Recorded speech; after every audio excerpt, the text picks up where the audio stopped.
Right, thank you very much. So I'll be talking about the science of Cosmo. And I'll keep it fairly straightforward. First of all, telling you what is Cosmo, and then why do we need it? And another way of saying that is what is the science of Cosmo? And then how do we achieve that, and how are we going to go? And I'm going to try to follow in the spirit of thinking about the future of HAO, and I'm going to be profiling contributions to what's going on in Cosmo and cosmoscience from particularly students and postdocs and young visitors over the past few years. You'll see those popping up as I go. So what is Cosmo? Well, Cosmo is a community facility for global synoptic observations of the solar atmosphere. So at the moment, HAO NCAR manages an observatory in Hawaii called the Mauna Loa Solar Observatory. Cosmo is essentially the next step. The MLSO 2.0, it is where we are going. It is a collaborative effort with the University of Hawaii and the University of Michigan. And the philosophy is a systems approach. This is studying the solar atmosphere, so you can't do it with one telescope. So there are 3 telescopes. And I'll quickly tell you what the status of each of those telescopes are, and then go on to the science of Cosmo and how we're getting there. So the first one is the Coronagraph, and this follows on a long, illustrious line of coronagraphs you've heard much about in the last couple of days. And this is monitoring the white light solar corona in real time. And the status is, it's done, it's there, it's built, and it's operating at Mauna Loa Solar Observatory. And what I'm showing you here are an example of a lovely example of a Mauna Loa Coronagraph coronal mass ejection. This is our data web page. The data get out there as quickly as possible, usually within a few days, right? Maybe faster. And it's green. It goes green. That means the data's there. It's there for you to get and to use. I'll tell you more about some of the data products later. So that one's good to go. And this is an example of a student who worked on this, Yunfeng Hu, who wrote a paper about the K-core modulator that he helped in the design. The next one is CROMag.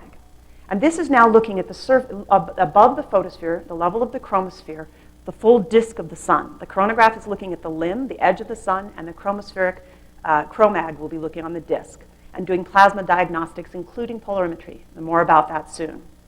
Its status is that there is a prototype, and generally speaking, prototype is code for small here. Because in astronomy, you need big telescopes to get lots of light and really get at things you want. But you can often test and figure out what you can do with the big telescopes with smaller telescopes.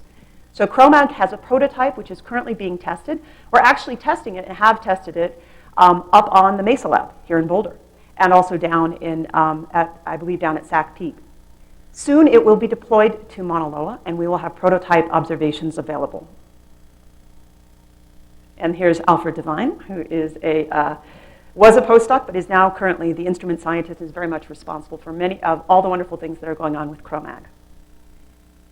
Next is the large Coronagraph for measurements of the coronal magnetic field.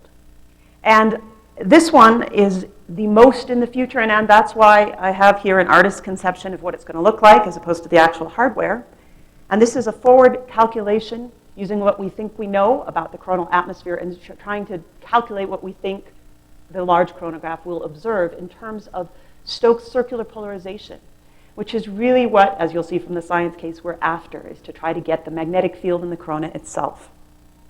And so the status is we're designing it, and we're working towards the preliminary design review. And we have had a lot of, and this is just to give you a sense of context, because you're probably asking, this is an old picture, it says ATST still instead of DKIST. How does this fit into the picture of the DKIST? And we heard Valentin Martinez PA talk about that yesterday. And it's really a difference of scale and of view, what you're looking at.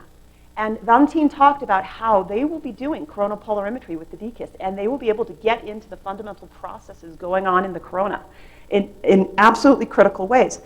This is the field of view, though, for DKIST. DKIST is very much a zoom in and see what's going on, and getting at the physics down there. Cosmo is a full field of view. And this is important, as I'll go into, for space weather in particular, to be able to get global observations and to monitor what's happening all the time. Now, the status of the large Coronagraph is more than just in the artist conception stage, however, because we have an excellent prototype instrument. Sorry, my student here, or our visitor, Shibu Matthews, who has been working in the Cosmo design, in particular in designing the tunable filter. Because what we have is a prototype called COMP. And COMP is operating at Mauna Loa right now and has been since 2011. And it has some absolutely unique data products that are out there, weather permitting, on a daily basis for the full sun, for the community, in the same way that the Chronograph data were available. We have, for example, Doppler velocity maps, and you'll see some really interesting science that can come out of that. And we have linear polarization. We don't have circular polarization as a data product, which is the one that's sensitive to the magnetic field along the line of sight, because it is a very faint signal, and you need a big chronograph like the large chronograph. COMP is 20 centimeters, the prototype, and we want to build the 1.5 meter Cosmo, large chronograph. And we've had lots of people helping get COMP going, and these are two postdocs in the past few years who are instrumental in getting these data out to the community in a really nice, usable way, as you'll see.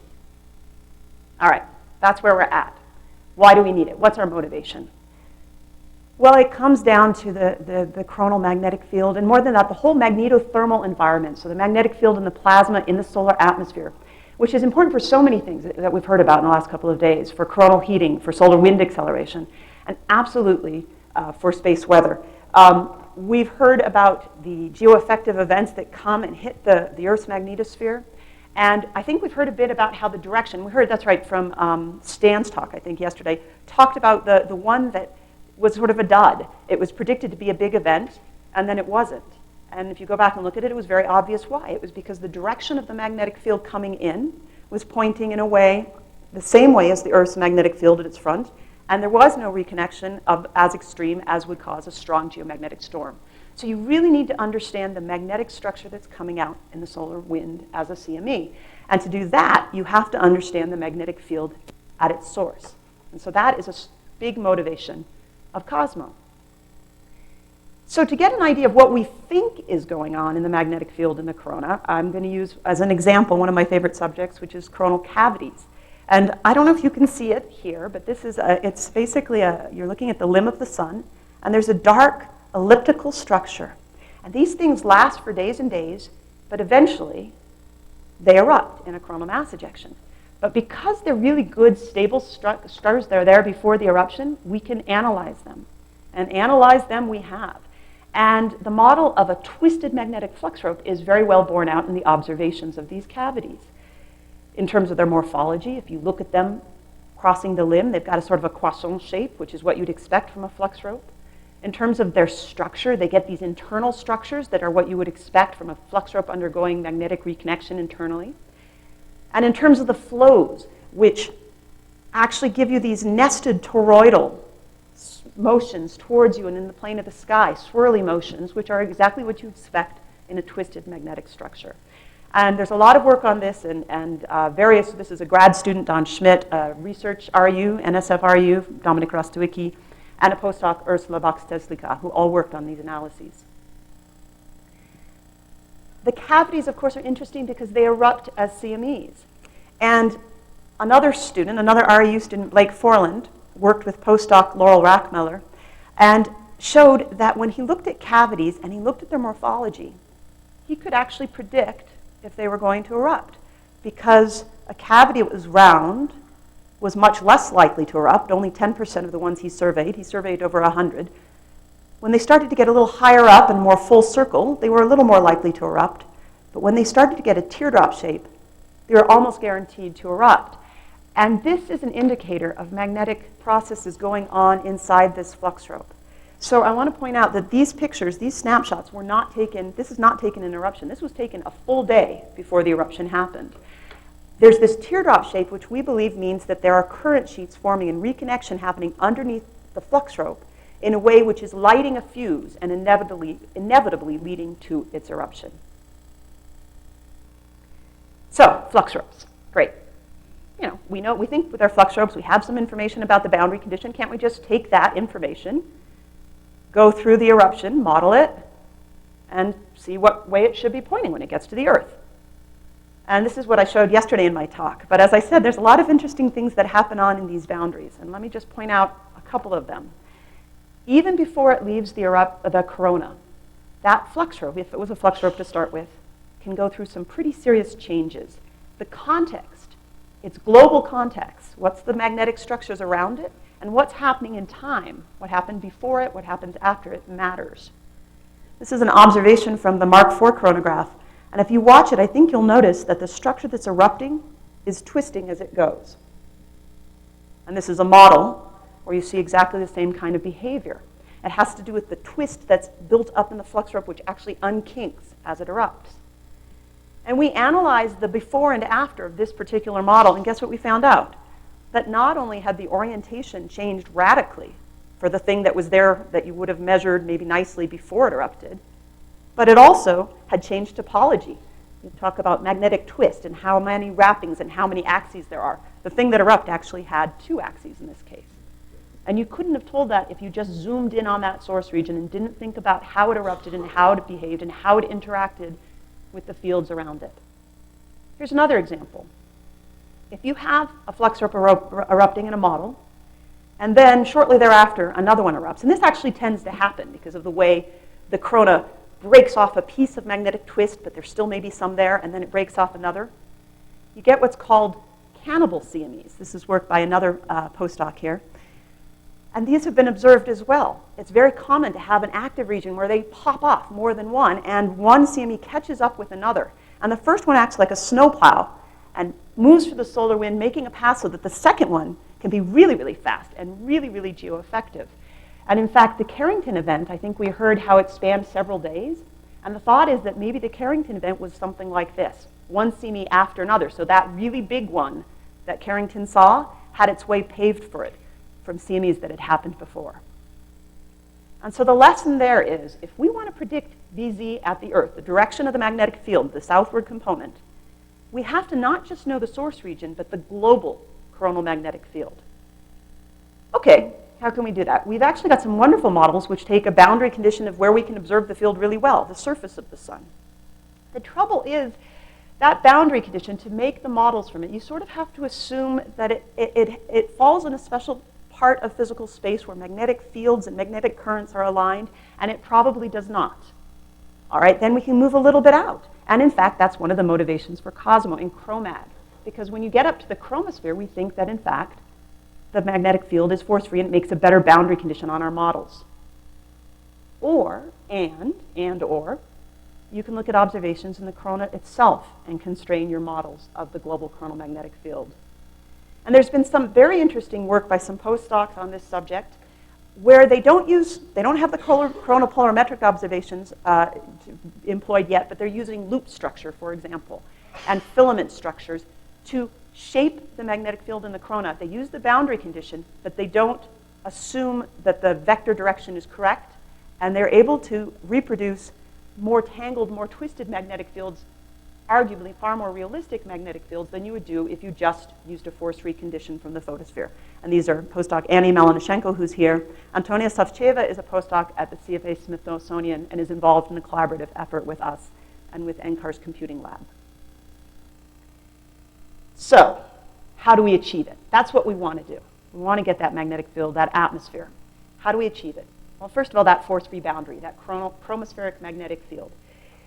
And the idea is to get the full disk, to get Dopplergrams, that means velocity, to get vector magnetograms, that means the direction of the magnetic field at that boundary, and to do so in active regions, filaments on the limb, and to zoom in on the prominences, which are at the core of the coronal mass ejection, and you can measure the magnetic field in there as well.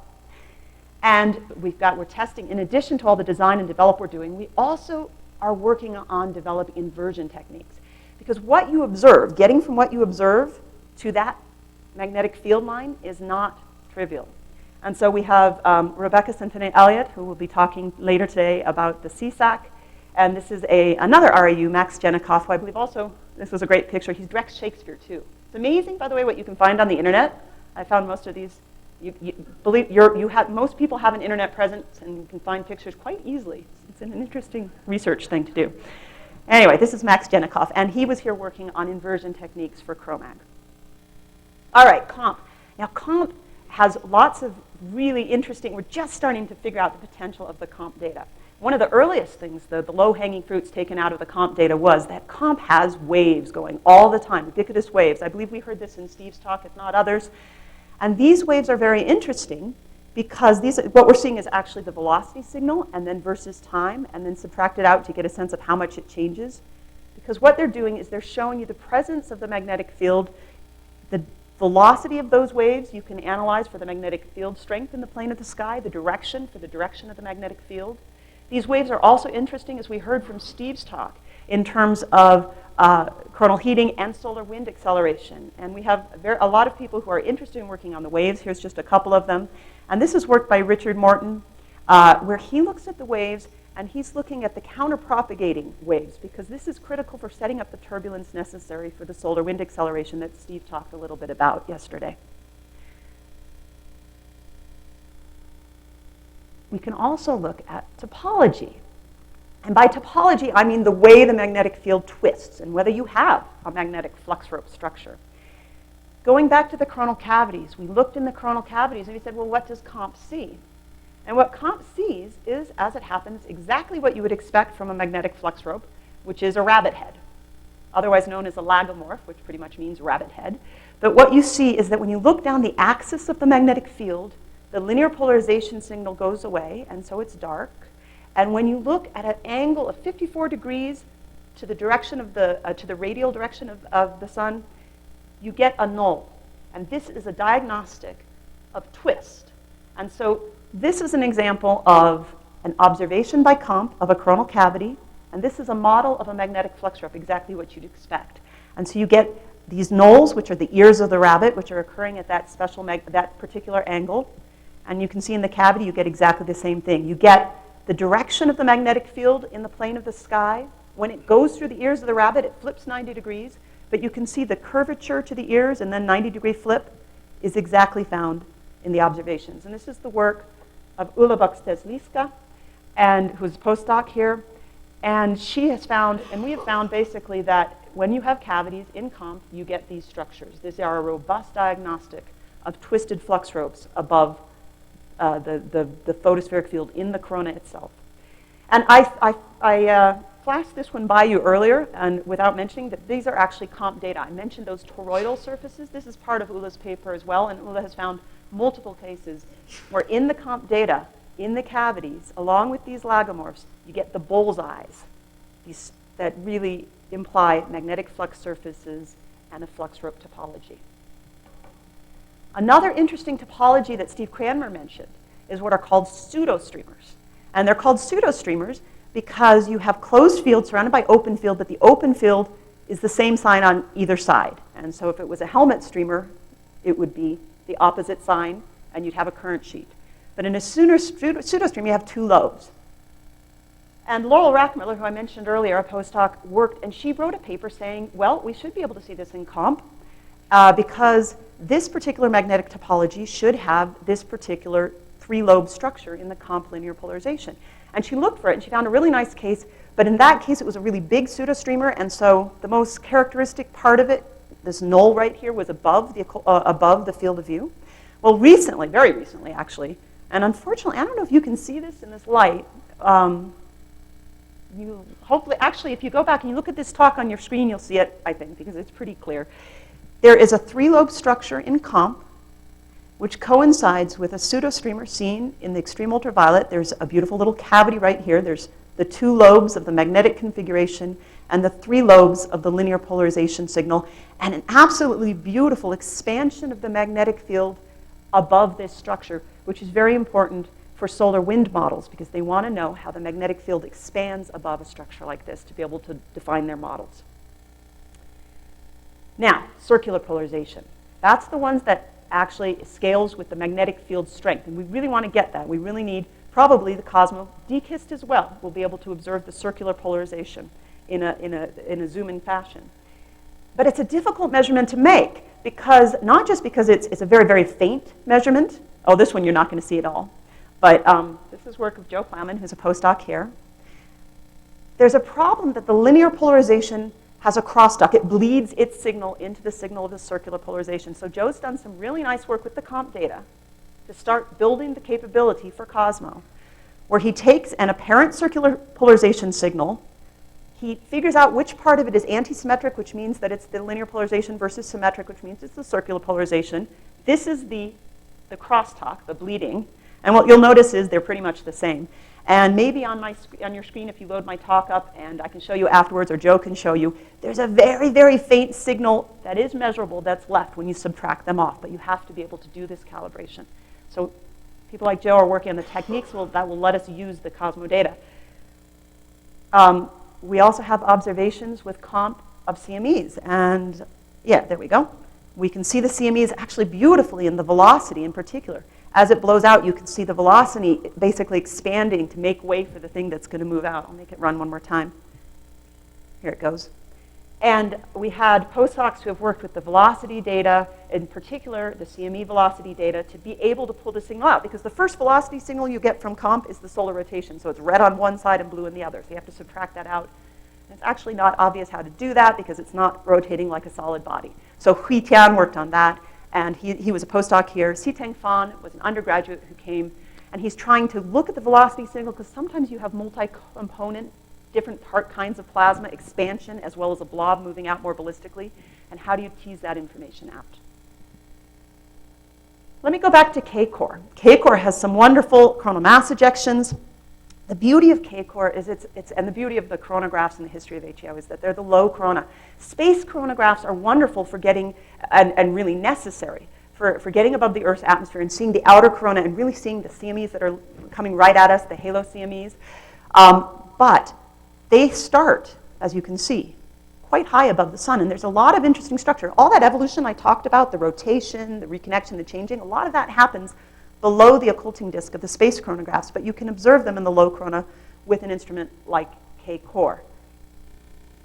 K-core, this is the other thing about having global observations, I guess I should have pointed out, is that for space weather, you really need that, because if you happen to be pointing over here, you miss all the action.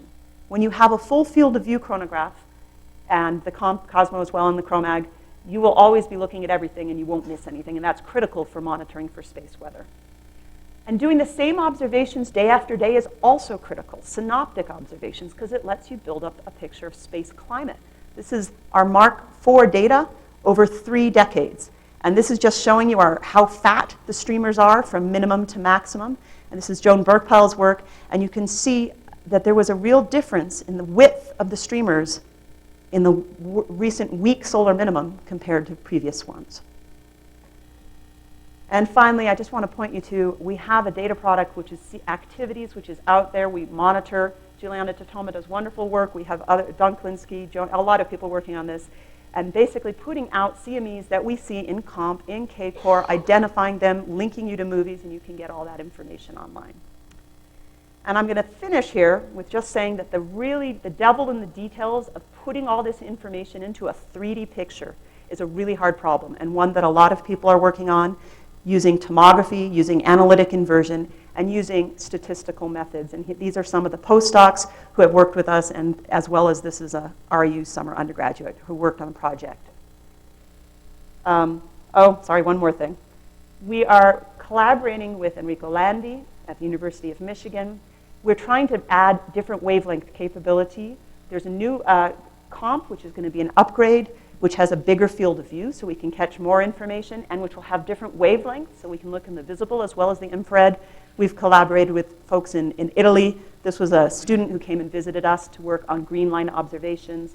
And Enrico he's not a postdoc or a grad student, but he is going to be bringing in many grad students working on the UComp data. And he works at the University of Michigan, and the next speaker, Lepri, is at the University of Michigan, and works with Enrico on connecting these kinds of observations. So to conclude, to achieve Cosmo science, we have to develop capability. We have to design, we have to build, we have to get the funding for the large chronograph, yes, but we also have to develop the capability for measuring and analyzing the chromosphere, the corona, monitoring and analyzing space weather, and putting the whole picture together, observations, models, data science. And developing capability also means we are building a community of users who know how to use Cosmo data and want to use Cosmo data. And that's these folks who I've been profiling. And I know I've left people out, and I'm sorry for that. And I know these these pictures, it's going to get even more dense as Cosmo goes on. So thank you. Thank you very much for a very nice overview of this very ambitious project. We have a few minutes. Yes, sir. Can I just speak up? No, it won't be on the... Okay. I guess the one confusion I have is what is the feasibility of taking what you measure on the limb with these detailed measurements and really giving something quantitative what we need at disk center, what will come to Earth? Do you think that in the end this capability will need to be applied at, say, the L5 Lagrange point in order to really be useful, or do you think it is feasible to take this ring around the edge and connect it quantitatively with the fields in the center of the disk? Thank you, Terry. I had to go very fast through this slide, but that's exactly what this point is. How do you put the information together? Because you have observations at the limb with these coronagraphs, right? We have observations on the disk with the CROMag, for example. We also have models and the putting together essentially a form of data assimilation or data incorporation where you have a global model and you constantly update it with the information you have on the disk from the CROMag as well as at the disk from the Coronagraph and the large Chronograph polarimetry. That's how I envision this happening. It's not going to be a matter of, you won't be able to just take a single observation and answer your question. It will have to be something where you incorporate multi-wavelength, multi-viewing angle, and one of the ways we're getting to that is we're developing forward modeling techniques where we get realistic models, come up with synthetic data test beds, and test out our methodologies. And one of the questions we will ask is, how much do you gain by having these instruments at the L5 point? And if it's huge, then absolutely that's the motivation to do that. Dolores? Sarah, I was amazed at the changes that you were showing just in the lower corona. As a community, do we have a sense of the relative amount of change that is then introduced by further interactions with the solar wind or with other structures? That's a really interesting question. As I said, the interesting part is the part I didn't show between those pictures. So yes, there's all sorts of things that can happen in the solar wind. You can have the solar wind compressing the structure as it goes out. You can have shocks building up. You can have reconnections inside the flux rope as it goes out and with the solar wind. You can have rotation in response to, during that propagation. And so in addition, this is the first step, right? You have to get it right when you start. But we absolutely also have to have models of propagation and how these changes might happen and constrain them with observations in the heliosphere if we're going to get this right. Okay, let's thank Sarah once again.